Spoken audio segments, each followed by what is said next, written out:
எல்லோருக்கும் வணக்கம். வாங்க இன்னைக்கு நாம ஹிந்து மதத்தோட மிக முக்கியமான இரவுகள்ல ஒன்றான மகா சிவராத்திரியோட மகிமைகளை பத்தி கொஞ்சம் ஆழமா தெரிஞ்சுக்கலாம். ஒரே ராத்திரியில ஒரு வருஷத்துக்கான புண்ணியம் கிடைக்குமா? கேட்கறதுக்கே ரொம்ப ஆச்சரியமா இருக்கு இல்லையா?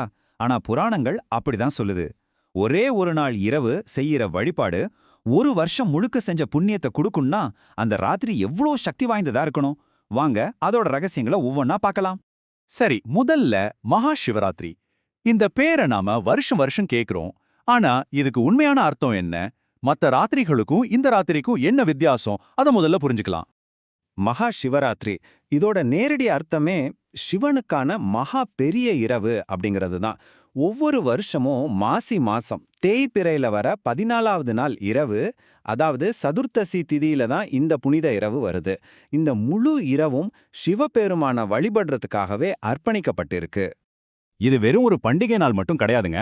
இந்த குறிப்பிட்ட ராத்திரியில பிரபஞ்சத்தோட ஆற்றல் ரொம்பவே அதிகமா இருக்கணும், ஆன்மீக ரீதியா முன்னேறதுக்கான அத்தனை வாசல்களும் திறந்திருக்கணும் ஒரு பெரிய நம்பிக்கை இருக்கு. அதனாலதான் அன்னைக்கு நாம செய்யற சின்ன வழிபாடு கூட பல 100 மடங்கு பலன்களை கொடுக்கணும்னு சொல்றாங்க. ஒரு சுவாரஸ்யமான விஷயம் என்னன்னா, சிவராத்திரிங்கிறது ஒரே ஒரு நாள் கிடையாது. அதுல மொத்தம் 5 வகை இருக்கு. நித்திய சிவராத்திரி, பக்ஷ சிவராத்திரி, மாத சிவராத்திரி, யோக சிவராத்திரின்னு பல இருந்தாலும் இது எல்லாத்தையும் விட ரொம்ப ரொம்ப சக்தி வாய்ந்ததாவும் உயர்ந்ததாவும் கொண்டாடப்படுறது இந்த மகா சிவராத்திரி தான். அடுத்ததா, இந்த ராத்திரிக்கு மட்டும் எப்படி இவ்ளோ மகிமை வந்துச்சு, இதுக்கு பின்னாடி இருக்கிற புராண கதைகள் என்ன சொல்லுதுன்னு கொஞ்சம் உள்ள போய் பார்க்கலாம். எல்லாம் ஆரம்பிச்சது அந்த ரொம்ப பிரபலமான பார்க்கடல் கடைஞ்ச சம்பவத்துல தான். சாகாவலம் தரும் அமிர்தத்துக்காக தேவர்களும் அசுரர்களும் ஒன்னா சேர்ந்து வாசுகி பாம்ப கயிறாக்கி மேருமலைய மத்தாக்கி பார்க்கடலை கடைய ஆரம்பிச்சாங்க. ஆனா அவங்க எதிர்பார்த்த அமிர்தம் வர்றதுக்கு முன்னாடி இந்த ஒட்டுமொத்த பிரபஞ்சத்தையுமே அழிக்கக்கூடிய கொடூரமான ஆழகால விஷம் பொங்கி எழுந்துச்சு. அத பார்த்ததும் எல்லா உயிர்களும் பயத்துல நடுங்கி போயின. அப்போதான் இந்த ஒட்டுமொத்த படைப்பையும் காப்பாத்துறதுக்காக சிவபெருமான் அந்த ஆழகால விஷத்தை அப்படியே எடுத்து குடிச்சு தன்னோட கழுத்திலே நிறுத்திக்கிட்டார். அந்த விஷத்தோட சக்தியால அவரோட கழுத்து நீல நிறமா மாறுச்சு. அவர் நீலகண்டன் ஆன அந்த புனிதமான இரவை நினைவு கூர்றது தான் இந்த மகா சிவராத்திரி. சிவன் விஷம் குடிச்சது மட்டும் இந்த ராத்திரியோட சிறப்பு கிடையாது. இதே நாளில தான் சிவன் அடிமுடி காண முடியாத அக்னி பிழம்பா, அதாவது லிங்கோத்பவரா காட்சி கொடுத்தார். அன்னை பார்வதிக்கு சிவன் தன்னோட உடம்புல சரிபாதி கொடுத்து அர்த்தநாரீஸ்வரர் ஆனதும் இதே நாளுதான். குபேரன் செல்வத்துக்கு அதிபதியானதும் இதே நாள்தான். இப்படி பல தெய்வீக நிகழ்வுகள் ஒன்னா சேர்ந்த ஒரு அற்புதமான இரவு இது. சரி, இந்த இரவோட புராண பெருமைகளை எல்லாம் பார்த்துட்டோம். இப்போ இந்த விரதத்தை எப்படி நாம சரியா அனுசரிக்கணும், அதோட வழிபாட்டு முறைகள் என்னென்ன அப்படிங்கறத பத்தி பார்க்கலாம். இந்த சிவராத்திரி விரதத்துல 4 விஷயங்கள் ரொம்ப முக்கியம். 1 உபவாசம், அதாவது நாள் முழுக்க எதுவும் சாப்பிடாம விரதம் இருக்கிறது. 2வது ஜாகரணம், அதாவது ராத்திரி முழுக்க தூங்காம விழிச்சிருந்து சிவனை தியானிக்கிறது. 3வது 4 கால பூஜை. 4வது சிவனுக்கு ரொம்ப ரொம்ப பிடிச்ச வில்வை இலைகளை வச்சு அர்ச்சனை செய்யறது. அந்த ராத்திரி முழுக்க நடக்கிற பூஜைய 4 கால பூஜைன்னு சொல்லுவாங்க.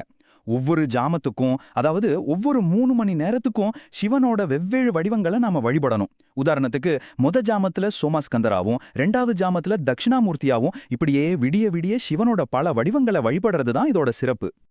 இதுல ரொம்ப ரொம்ப முக்கியமான ஒரு விஷயம் என்னன்னா, ஒருவேளை உங்களால ராத்திரி முழுக்க கண் விழிக்க முடியலன்னா கூட பரவாயில்ல.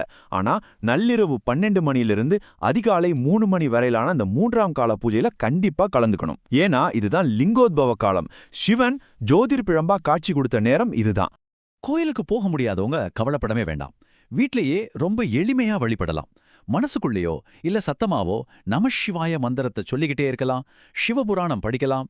மறுநாள் காலையில பூஜையை முடிச்சிட்டு விரதத்தை நிறைவு செஞ்சுட்டு கண்டிப்பா அன்னதானம் செய்யணும். அது அளவற்ற புண்ணியத்தை தரும். இப்போ நாம கடைசி பகுதிக்கு வந்துட்டோம். சரி, இவ்ளோ கட்டுப்பாட்டோட இந்த விரதத்தை அனுசரிக்கிறோமே, இதனால நமக்கு என்னென்ன தெய்வீக பலன்கள் கிடைக்கும்னு பார்க்கலாம் வாங்க. ஆமாங்க, நாம ஆரம்பத்துல கேட்ட அந்த கேள்விக்கு இதான் பதில். இந்த ஒரே ஒரு ராத்திரி நாம பண்ற வழிபாடு வருஷத்துல 364 நாளும் கோயிலுக்கு போய் சிவனை வழிபட்டா என்ன புண்ணியம் கிடைக்குமோ அந்த புண்ணியத்துக்கு சமம்னு புராணங்கள் ரொம்ப தெளிவா சொல்லுது.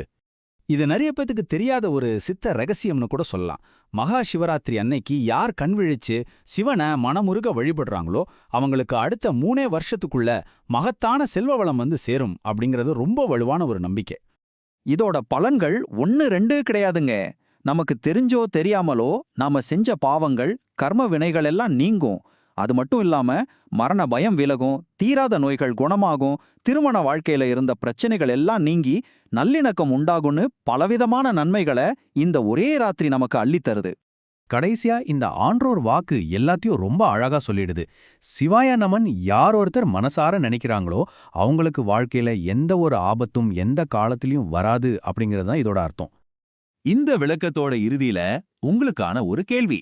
இவ்வளவு மகிமைகள் நிறைஞ்ச இந்த புனிதமான மகா சிவராத்திரி, அதோட விரத முறைகள், அதோட அளவற்ற பலன்கள் உங்க தனிப்பட்ட வாழ்க்கையில என்ன மாதிரியான ஒரு நல்ல மாற்றத்தை கொண்டு வரலான்னு நீங்க நினைக்கிறீங்க? ஒரு நிமிஷம் யோசிச்சு பாருங்க. நன்றி.